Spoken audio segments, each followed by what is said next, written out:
Dream Machines. Everybody wants a piece of the American Dream. American Dream Machines is rock and roll and beautiful cars. It was Hendrix, Born to be Wild, and Heavy Metal Thunder. These were the designs of Harley Earl, a masterpiece grille. These are the cars that people dreamed about in the 50s, and they still dream about them today. True works of art on four wheels. Welcome to Car Heaven.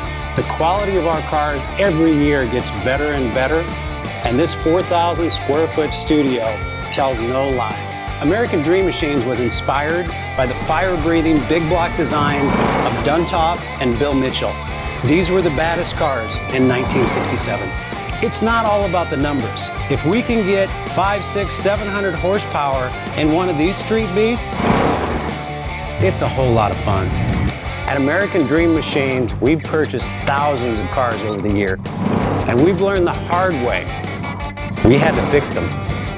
Our mechanics and restoration staff here are the dream team, and they get 200 cars a year ready for our customers. Yes, I love that. American Dream Machines opened our doors in 2003.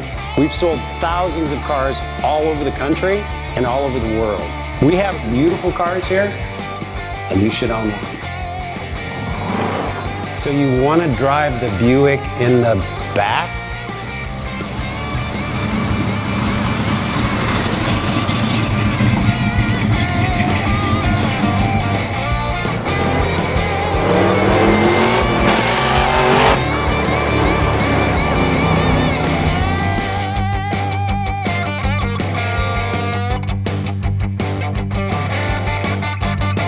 Just living the dream.